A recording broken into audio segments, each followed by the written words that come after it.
Hello दोस्तों, हमारे channel में आपका स्वागत है। आप अगर हमारे चैनल में नए हैं तो लाइक सब्सक्राइब शेयर जरूर करें, धन्यवाद।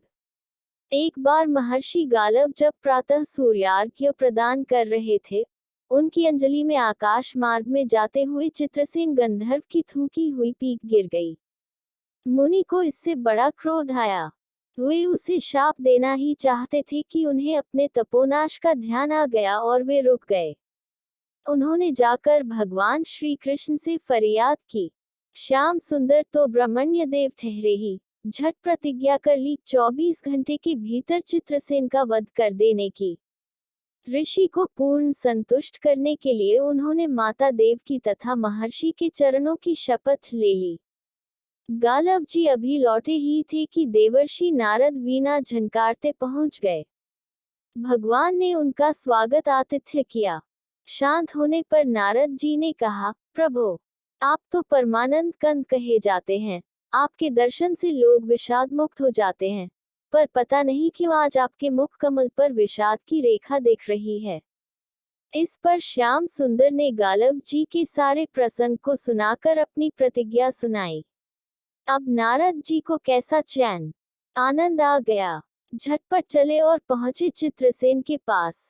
चित्रसेन भी उनके चरणों में गिर अपनी कुंडली आदि लाकर ग्रह दशा पूछने लगे। नारद जी ने कहा, अरे तुम अब यह सब क्या पूछ रहे हो? तुम्हारा अंतकाल निकट आ पहुंचा है। अपना कल्याण चाहते हो तो बस कुछ दान पुण्य कर लो। 24 घंटों में श्री कृष्ण ने तुम्हें मार डालने की प्रतिज्ञा कर ली है। अब तो बेचारा गंधर्व घबराया। वह इधर उधर दौड़ने लगा। वह ब्रह्मधाम, शिवपुरी, इंद्र, यम, वरुण सभी के लोकों में दौड़ता फिरा, पर किसी ने उसे अपने यहाँ ठहरने तक नहीं दिया। श्री कृष्ण से शत्रुता कौन उधार ले? अब बेचारा गंधर्वराज अपनी रोती पीटती स्त्रियों के साथ नारद जी की ही शरण में आया। नारद जी दयालु तो ठहरे ही, बोले, अच्छा यमुना तट पर चलो। वहां जाकर एक स्थान को दिखाकर कहा, आज आधी रात को यहाँ एक स्त्री आएगी।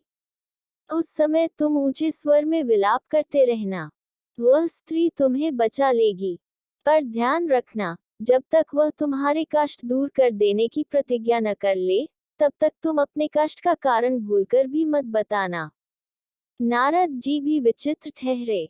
एक ओर तो चित्रसेन को यह समझाया, दूसरी ओर पहुंच गए अर्जुन के महल में सुभद्रा के पास। उससे बोले, सुभद्रे, आज का पर्व बड़ा ही महत्वपूर्ण है। आज आधी रात को यमुना स्नान करने तथा दीन की रक्षा करने से अक्षय पुण्य की प्राप्त होगी। आधी रात को सुभद्रा अपनी एक दो सहेलियों के साथ यमुना स्नान को पहुंची। वहां उन्हें रोने की आवाज सुनाई पड़ी। नारद जी ने दीनोद्धार का महात्म्य बतला ही रखा था। सुभद्रा ने सोचा, चलो अक्षय पुण्य लूट ही लूं। वे तुरंत उधर गईं तो चित्रसेन रोता मिला। उन्होंने लाख पूछा, पर वह बिना प्रतिज्ञा के बतलाए ही नहीं। अंत में इनके प्रतिज्ञाबद्ध होने पर उसने स्थिति स्पष्ट की। अब तो यह सुनकर सुभद्रा बड़े धर्म संकट और असमंजस में पड़ गईं। एक ओर श्री कृष्ण की प्रतिज्ञा, वह भी ब्राह्मण के ही के लिए, दूसरी ओर अपनी प्रतिज्ञा। अंत में शरणागत त्राण का निश्चय करके वे उसे अपने साथ ले गईं।